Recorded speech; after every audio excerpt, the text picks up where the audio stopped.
वासुदेवाय।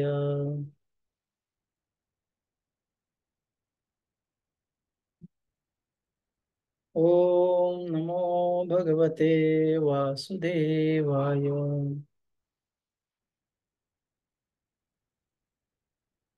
आपण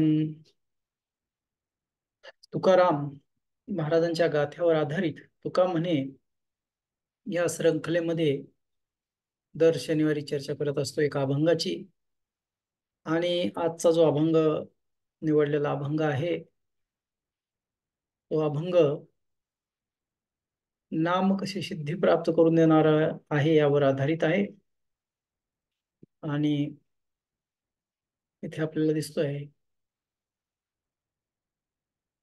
तर अगोदर आपण अभंग वाचू आणि त्यानंतर या अभंगाचं विश्लेषण करू.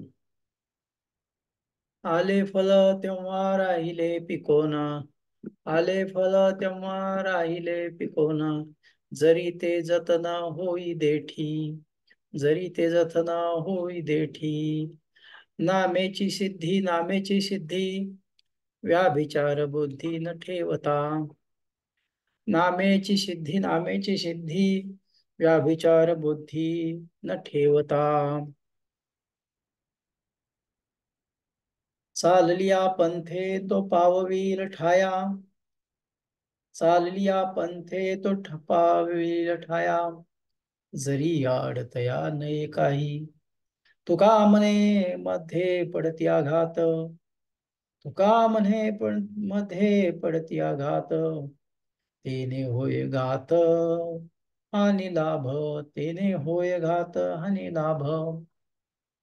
तर हा जो अभंग आहे या अभंगामध्ये काय सांगितलेलं आहे, तर या अभंगामध्ये सांगितलेलं आहे की आले फळ तेव्हा राहिले पिकोन, जरी ते जतन होई देठी.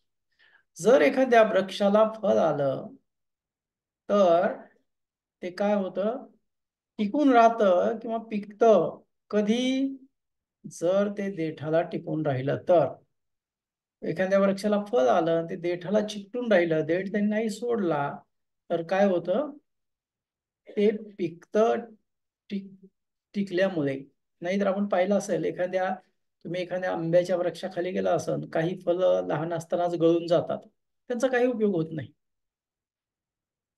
तर नाम तसंच आहे, एका विशिष्ट याला टिकून राहिलं, नामाने सर्व काही सिद्ध होते, पण दुसरीकडे कुठेही मन जाऊ देऊ नये. हा हरिनामाचा जो पंथ आहे किंवा मार्ग आहे तो मुक्कामाला नेणारच आपल्याला. जे आपलं गंतव्यस्थान आहे भगवत धाम आहे त्याकडे नेलच, त्याच्यात काही संशय नाही. परंतु तुकाराम महाराज म्हणतात हा जो परमार्थाचा मार्ग आहे त्यामध्ये अनेक अडचणी येतात. त्या कोणत्याही त्या अडचणी आल्यानंतर त्याचा लाभ आणि त्याची हानी काय होईल याचा विचार न करता, जर त्या लाभ हानीचा विचार जर आपण केला तर काय होईल, घात होईल आपला. म्हणून या अभंगामध्ये त्यांनी सांगितलेलं आहे की आले फळ तेव्हा राहिले पिकोन, जरी ते जतन होय देठी, नामेची सिद्धी नामेची सिद्धी, व्याभिचार बुद्धी न ठेवता. बुद्धीचा व्याभिचारपणा म्हणजे आज आपण पाहिलं की प्रत्येक मनुष्य हा जरी भक्ती करत असेल तरीही त्यामध्ये कधी कधी व्यवधान किंवा अडथळे येतात.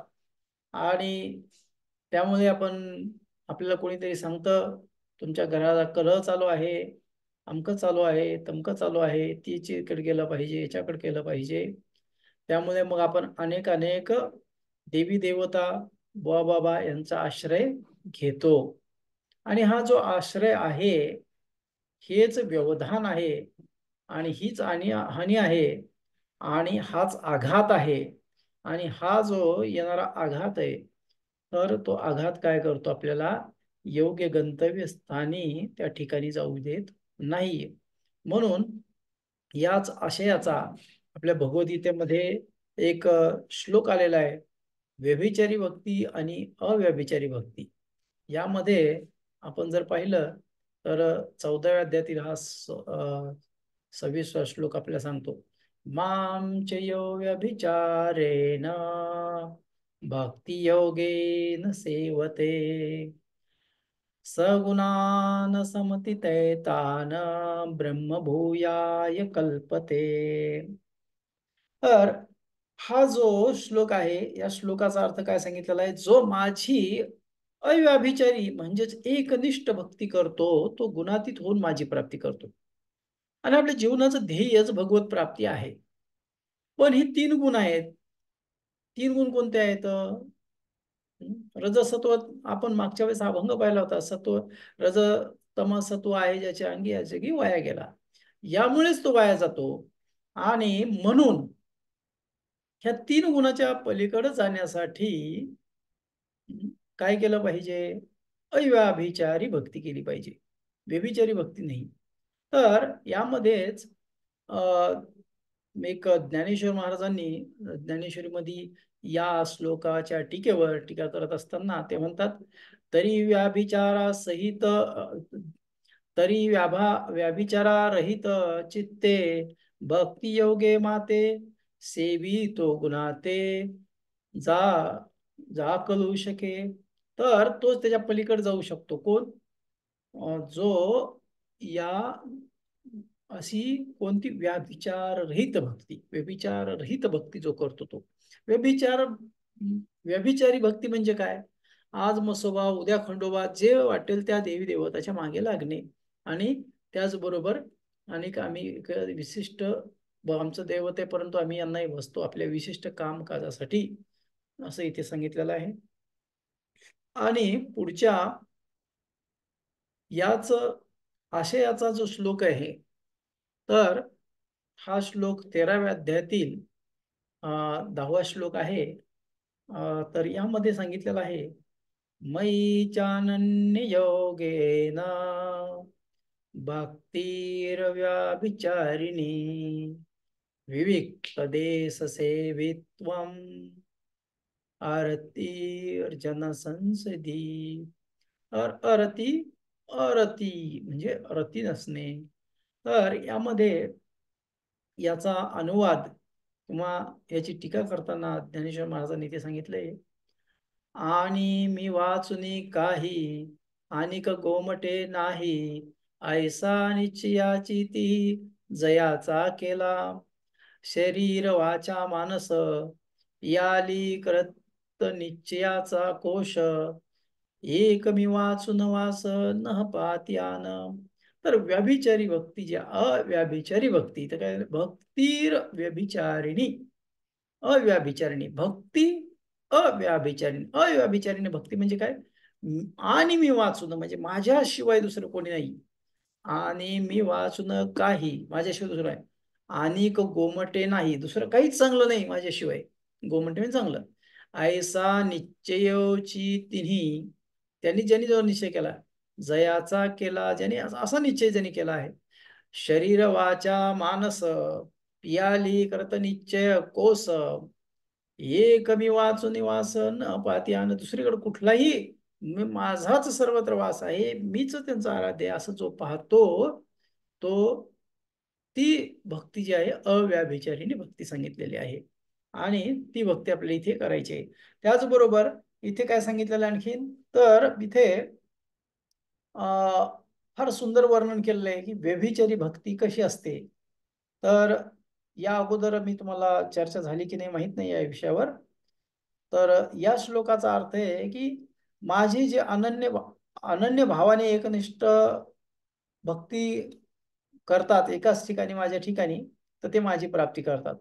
आणि या ओयामध्ये, याच अध्यायाचा 13व्या अध्यायामध्ये ज्ञानेश्वरीच्या ओई क्रमांक 815, तर त्याच्या पुढे जवळजवळ जर तुम्ही पाहिला तर 20-30 ओया आहेत, पण मी काही मोजक्याच ओया इथे घेतलेल्या आहेत.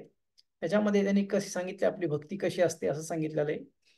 माझी मूर्ती निपजवी ते घराचे कोणी बैसवी, आपण देव देवी यात्रा जाये, नित्याराधना माझे काजी कुलदेवता भजे, परवैशेष कीजे पूजा अना, माझे अधिष्ठान घरी आणि ओवसे आणायचे करी, पित्र कार्यावसरी पित्रांचा होय. एकादशीच्या दिवशी जे तुला पाडू आम्हासी, ते तुलाची नागासी पंचमीच्या दिवशी. चौथे मोटके पाहे आणि गणेशाच्याची होय, चौदवीचे म्हणे माये तुझाची हो दुर्गे. नित्य नेमी कर्मे सांडी, मग वैसे नवचंडी, आदित्यवारी वाढी भैरवा पात्री. पाठी सोमवार पावे आणि बेलसी लिंगा धावे, ऐसा एकलाच्या गवे जोगवी जो. ऐसा अखंड भजन करी, उगा नो हे क्षण भरी, अवहेन गावाद्वारी अवे जैसी. ऐसेनी जो भक्तू देखसी सैरा धावतू, जाना ज्ञानाचा मृत्यू अवतार तो. आता याचं अर्थ मी तुम्हाला सांगत नाही, पण याच्या ग्राफिक चित्राद्वारे मी तुम्हाला अर्थ सांगतो. पण आपल्याकडे वेळाचा अभाव असतो, तर मी तुम्हाला प्रश्न विचारेन, तुम्ही प्रश्नाचे उत्तर द्यायचे. या चित्रातून तुम्हाला काय बोध होतो. तर हा तुम्हाला इथे चित्र दाखवलेला आहे. 815वी ओळी आहे. माझी मूर्ती निपजवी, घराचे कोणे बैसवी, आपण देव देवी जाये यात्रे जाये. तर या चित्रामध्ये तुम्हाला काय दिसतंय? कोपऱ्यात प्रभूजी शो म्हणून शोपीस म्हणून ठेवलेली दिसते मूर्ती. बरोबर आहे. तर माझी मूर्ती निफजवी, ते घराचे कोणी बैसवी. तर तुम्ही सर्वांना माहित आहे की स्त्रियांना जनरली स्त्रियांना लग्न झाल्यानंतर त्याचे वडील बाळकृष्ण देतात, लड्डू गोपाल देतात, की हेच तुमचं रक्षण करणार आहे. कारण की द्रौपदीचं रक्षण भगवंतानी केलं. तिचे सासरे मामे नवरा सगळे सगळे लोक होते, तिथे कोणीही तिचं रक्षण केलं नाही. भगवान श्रीकृष्णाने केलं. तसं हे कन्ये, हे माझ्या मुली, हे माझ्या पुत्री, तू जाताना हे घेऊन जा बाळकृष्ण, हाच तुझं रक्षण करील. म्हणून तिला तू दिला जातो. आणि भारतामध्ये ही परंपरा सर्वत्र आहे. म्हणजे अगदी दिल्ली पासून ते काश्मीर, इकडे कन्याकुमारी पर्यंत, काश्मीर टू कन्यापर्यंत सर्वीकडे लग्नामध्ये ही प्रथा आहे देण्याची. आणि मग हा जो बाळकृष्ण ज्यांना मिळतो त्याला आपण लड्डू गोपाल म्हणतो. आणि काही भागात त्याला रंगनाथ असेही म्हणतात. तो रांगणारा नाथ, रांगणामध्ये तो लोक घेतात आणि घराच्या मध्ये एका कोण्यामध्ये ठेवून टाकतात. तो कुठे माहिती नसतो. म्हणून इथे भगवान श्रीकृष्णच संवाद करतायत या आशयाने ज्ञानेश्वर महाराज म्हणले, माझी मूर्ती निपजवी, ते घराचे कोणे बैसवी, आपण देवो देवी जाई यात्रे जाई. तर घरात आणून त्या तुम्ही बघा सर्वत्र महाराष्ट्रामध्ये तर नाही तर सगळीकडे तुम्ही पहा जागोजाग ठेवतात. आता एक प्रथा निघाली की त्या एका टोपलीमध्ये घेऊन जिकडे जायचे तिकडे चालले ते लड्डूवाल. पण पूर्वी कोपऱ्यामध्ये ठेवून टाकायचा, एक छोटासा असतो, त्याच्याकडे कोणी बघत नाही. आणि पुढे काय करतो मग, यात्रेला जातो गावोगावी. पुढे काय करतो तो मग, नित्याराधना माझे, काजी कुलदैवता भजे, पर्व विशेष की जे पूजाना. तर याच्यातून काय काय दिसतं तुम्हाला? नित्याराधना कोणाची कोणाची केली पाहिजे? भगवंतांची. कारण की तिथे भगवंतच बोलतायत ना.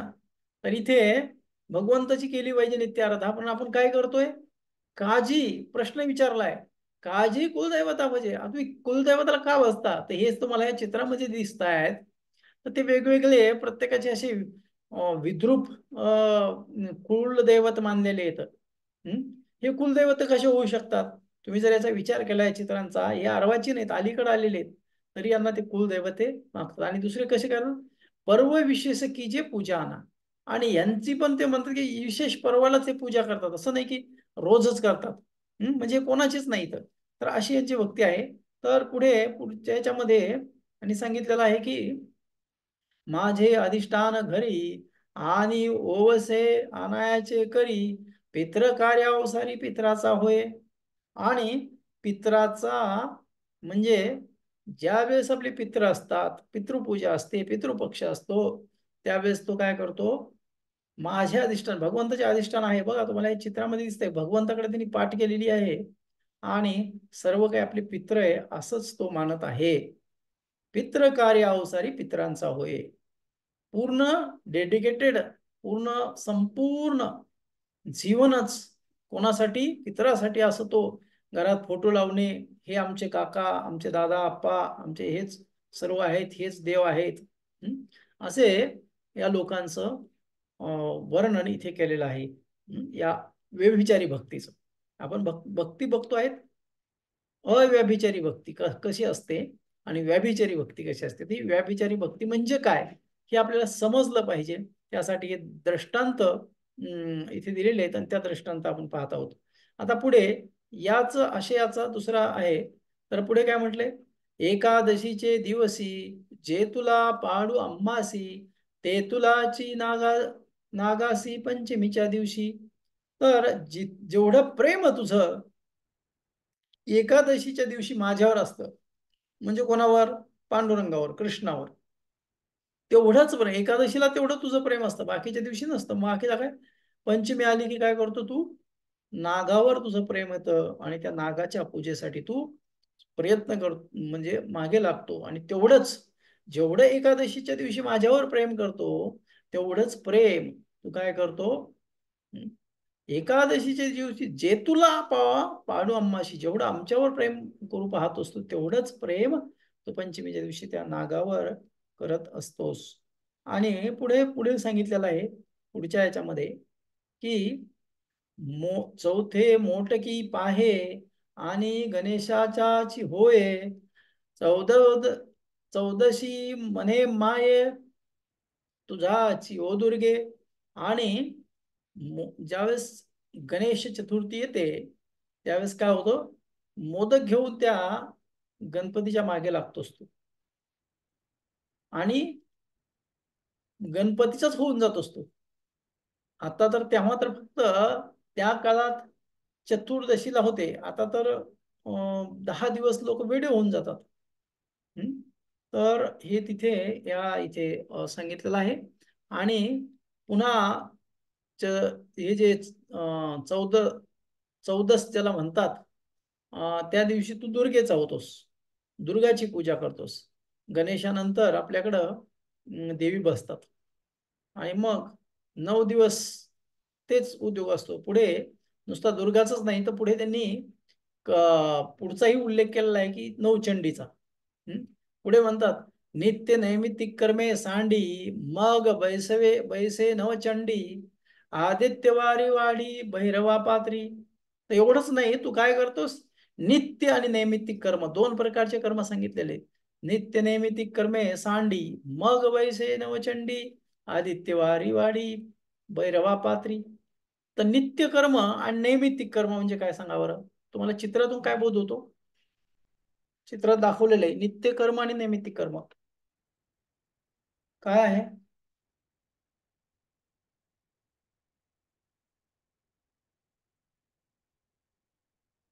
आवाज येतोय ना माझा. नित्य म्हणजे मला वाटतं रोज केले जाणारं, आणि हा नैमित्तिक एखादं नैमित्य साधून केलं जाणारं कर्म. हा तर नित्य कर्म आपल्याला एक जैव धर्म नावाचा ग्रंथ भक्तिविनोद ठाकूरांनी दिलेला आहे, जीवाचा धर्म.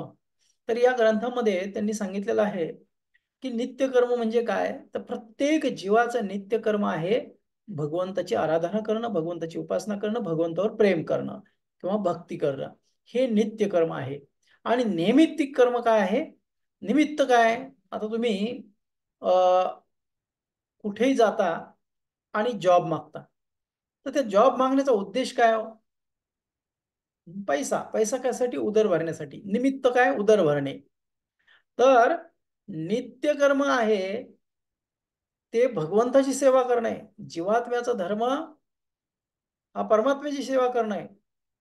परंतु निमित्त आहे उदर भरणं. आज आजच्या या परिस्थितीमध्ये माणसाला रोज कर्म करावं लागतं, रोज काम करावं लागतं पोटाची खळगी भरण्यासाठी. मराठीमध्ये आपल्या मन आहे, भाकरीचा चंद्र शोधण्यात जिंदगी बर्बाद झाली. आणि तेच चाललेले. पूर्वीच्या काळी असं नव्हतं. 2-3 महिने काम करायचे आणि परत 2-3 महिने बसून खायचं, परत 2-3 महिने काम करायचे, 2-3 महिने बसून खायचं, कारण शेतीमध्ये तसं होतं. त्याच्यानंतर पण हरिपाठ, हरिनाम, भागवत कथा ह्या रोज नित्य नेमानं चालायच्या. नित्य कर्म काय आहे, तर भगवंताचं नाव घेणं, भगवंताची भक्ती करणं, अविरहित भक्ती, अखंड भक्ती सांगितलेली. तर अखंड नाम सांगितलेलं आहे ते नित्य कर्म आहे. आणि नैमित्तिक कर्म काय आहे? उदर भरण्यासाठी काहीतरी कार्य करणे. पण आज उलट झालेलं आहे. तर इथे तुम्हाला दिसत असं खाली ते जे वरच्या चित्रात दिसतंय की ते जप करत आहे एक युवती, आणि खाली हे स्त्री पुरुष आपलं कर्म करतायत, नित्य कर्म. तर इथे काय करतो आपण, ज्यावेळेस नवचंडी बसते, त्याने काय झाले, नित्य नैमित्तिक कर्मे सांडी म्हणजे बाजूला ठेवतोस, तू सोडून देतोस. मग बैसे नवचंडी, नवरात्रामध्ये लोक पायात चप्पल पण घालत नाही, सगळं सोडून तिथे नवचंडीकडे जाऊन बसतात. आणि तुम्हाला माहिती आहे नवचंडीत काय गोंधळ चालतो. आणि पुढे आदित्यवारी वाढे वाडी भैरवा पात्री, आणि आदित्यवार म्हणजे रविवार आला की भैरव, या भैरवाच्या मागे लागतोस तू बकरे वगैरे घेऊन. तर अशा प्रकारची भक्ती तुझी आहे. आणि पुढच्या याच्यामध्ये सांगितलेलं आहे त्यांनी की पाठी सोमवार पावे आणि बेले शिलिंगा धावे, ऐसा एकलाची आघवे जोगविजो. असा तू एकटाच आहेस. कसा? पाठी सोमवार पावे, तुला वाटतं मीच एवढा महान भक्त आहे? एकटाच मी. आणि सोमवार येताच तू काय करतो? आणि बेलसी लिंगा धावे, ऐसा एकलाच आघवे जोगविजो. असं तुला वाटतं की मीच महान आहे आणि बेलपाव घेऊन सोमवार आला की, अशी तुझी भक्ती आहे. आणि पुढे सांगितलेलं आहे की ऐसा अखंड भजन करी, उगा नोहे क्षण भरी, अवघेन गावाद्वारी अहवे जैसी. अशी तुझी भक्ती आहे. कशी? ऐसा अखंड भजन करी. आता आपण पाहिलं कसं भजन, वेगवेगळ्या दिवशी, व्यभिचारी. हा वेगवेगळं, कसं भजन थांबलेलं नाही तो. हा कसं आहे, प्रत्येक दिवशी वेगवेगळं आहे त्याचं, व्यभिचार केल्यासारखं. आणि पुढे उदाहरण काय दिले, उगान क्षण राय क्षणभरी. आणि त्याला वाटतं मी क्षणभर थांबत नाही आणि माझं सगळं. पण कसं सांगितलंय, उदाहरण काय दिलंय, अवघेन, अवघे म्हणजे फक्त कसं, गावाद्वारी अहवे जैसी. अहवे म्हणजे काय? जशी वेश्या असते, इथे वेस दाखवली. वेस माहिती आहे तुम्हाला, गावाच्या बाहेर पूर्वी गावाला पूर्ण कंपाऊंड असायचं आणि एक कमान असायची, आणि त्याला वेस म्हणायचे. त्याच्यातून बाहेर पडलं गावाच्या बाहेरचा एरिया सुद्धा, आणि त्याच्यात आत आलं की गाव झालं. त्या गावाच्या बाहेर काही व्यक्तींना राहण्याची व्यवस्था होती. गावात ते लोक राहू शकत नव्हते नीचकर्म असल्यामुळं. तर वेश्या किंवा गणिका ही गावाच्या बाहेर राहत असे पूर्वी. म्हणून त्यांनी सांगितलेले गावाद्वारी, गावाचं द्वार म्हणजे वेस, त्या वेशीच्या बाहेर जी गणिका. या चित्रात तुम्हाला मी जे ग्राफिक बनवलंय का असं हे बनवलंय. आणि हे भजन आपलं अखंड चालू आहे.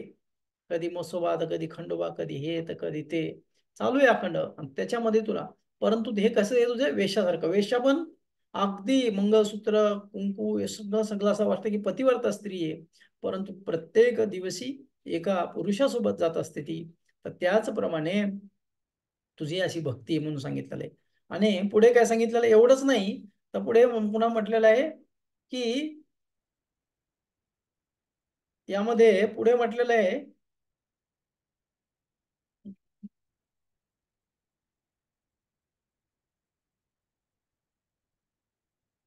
ऐसे ऐसन ऐसेनी जो भक्तू देखसी सैरा धावतू, जान अज्ञानाचा मृत्यू तो एक.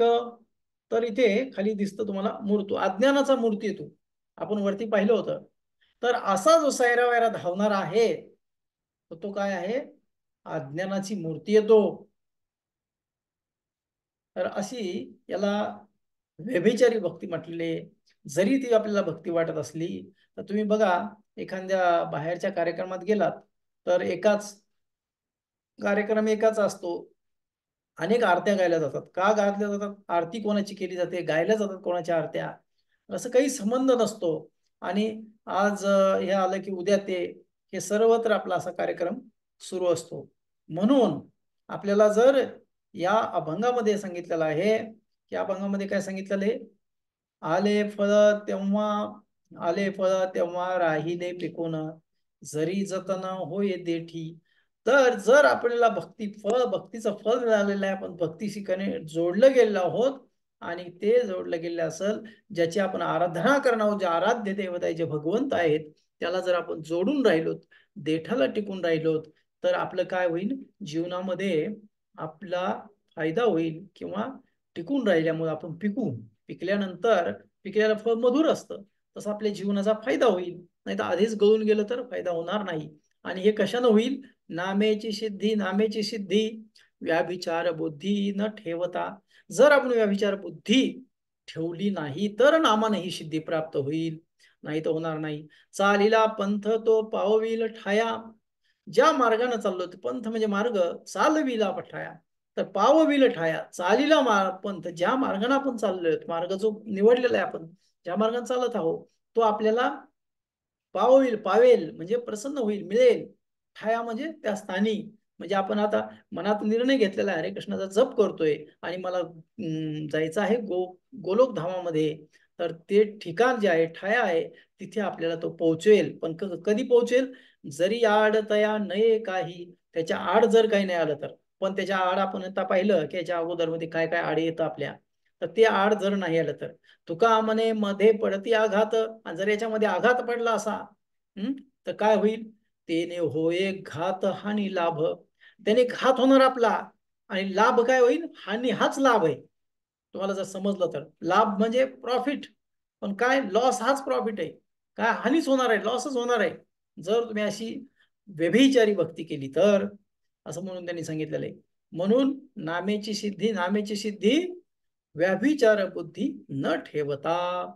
जर व्यभिचारी बुद्धी नाही ठेवली तर नामाना निश्चित सिद्धी प्राप्त होते. सिद्धी म्हणजे जे आपल्याला आपलं वांछित फळ जे आहे, वांछित कार्य आहे, जी इच्छा आहे, की जी सिद्धी प्राप्त झाल्यावर आपल्याला काय मिळत नाही, सर्वच काही मिळतं, तसं या नामानं आपल्याला सर्वच काही मिळेल. आपल्याला सिद्धी म्हणजे आपल्याला जे पाहिजे ते प्राप्त करून देणारी एक शक्ती, तर ती शक्ती आपल्याला मिळणार आहे. परंतु कधी मिळणार आहे ती शक्ती?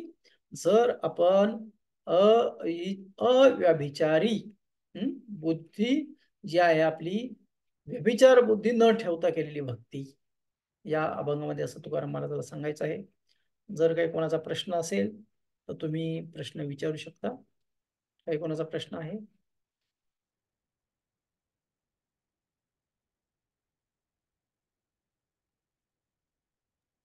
प्रभूजी, भरपूर लोक, इनफॅक्ट मोस्टली सगळ्यांच्याकडे कुलदेवता असते वेगळी, हम्म, प्रत्येकाच्या आपल्या वंशाप्रमाणे किंवा आपल्या हम्म, घराप्रमाणे. हम्म. सो त्यांची भक्ती पण म्हणजे करणं गरजेचं नाहीये का, जर कृष्णाची भक्ती करत असू तर? हम्म, बरोबर आहे. यथा तरो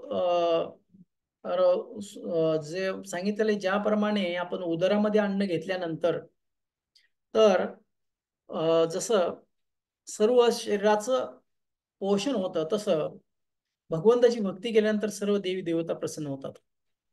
परंतु पित्रयांती पित्रवर्ता भूतयांती भूतिजा, भगवद्गीतेचे श्लोक आहे, ज्याला पित्रलोकात जायचंय, पित्राकडे जायचंय, ज्याला भूताकडे भूत पिशाच्याकडे जायचंय, तो त्यांची भक्ती करू शकतो. पण आपण इथे या तुम्हाला या ओळीमध्ये इथे तुम्हाला स्पष्ट सांगितलेलं आहे.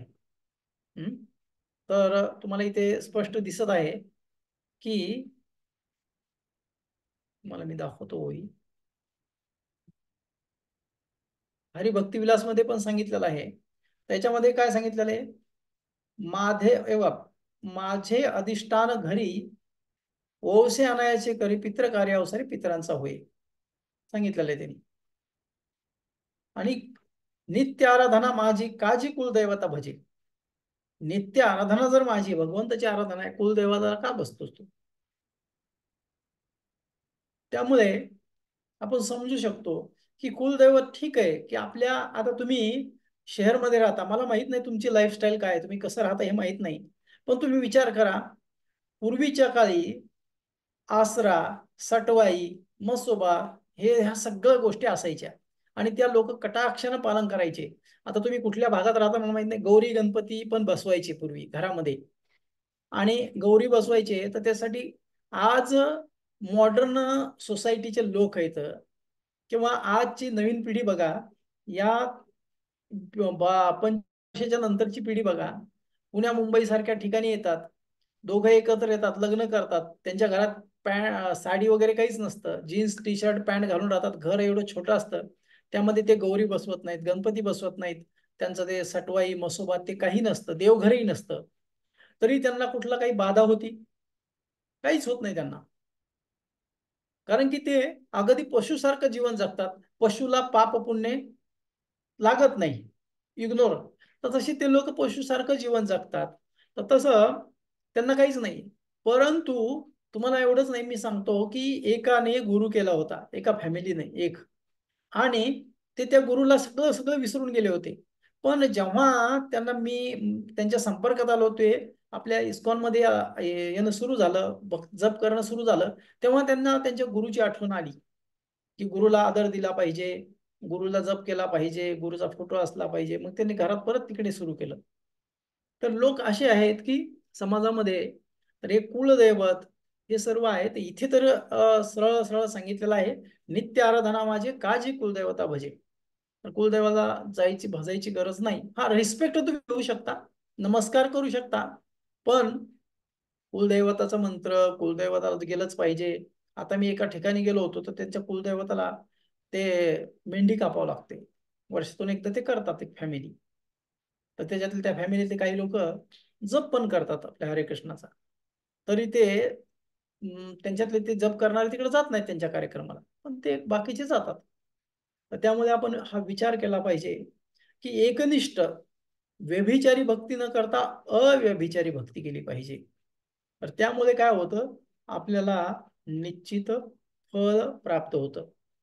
नाहीतर मग हेही नाही आणि तेही नाही. आणखी काही कोणाचा प्रश्न आहे?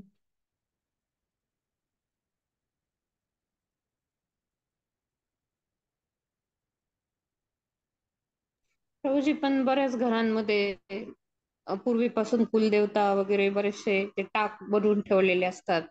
हो, आणि मी तुम्हाला घरातली इथे वरिष्ठ हे काय, मी तुम्हाला हे दाखवले ना चित्रामध्ये, काय दाखवलं तुम्हाला मी, ह्या ज्या गोष्टी आहेत ह्या अनेक दीक्षित भक्तांच्या घरी पण आहेत. हो, कारण रक्षिती, घरातले वरिष्ठ लोक असतात ते नाही तयार होत या गोष्टींना. नाही हो ना, मग मग तेच तुम्हाला सांगतो ना की आपल्याला ते लोक जे करतायत ते करू द्या. हम्म, आपण एकनिष्ठ राहायचं. हो हो. हा, आता ते घरात त्यांना आपण काही करू शकत नाही ना.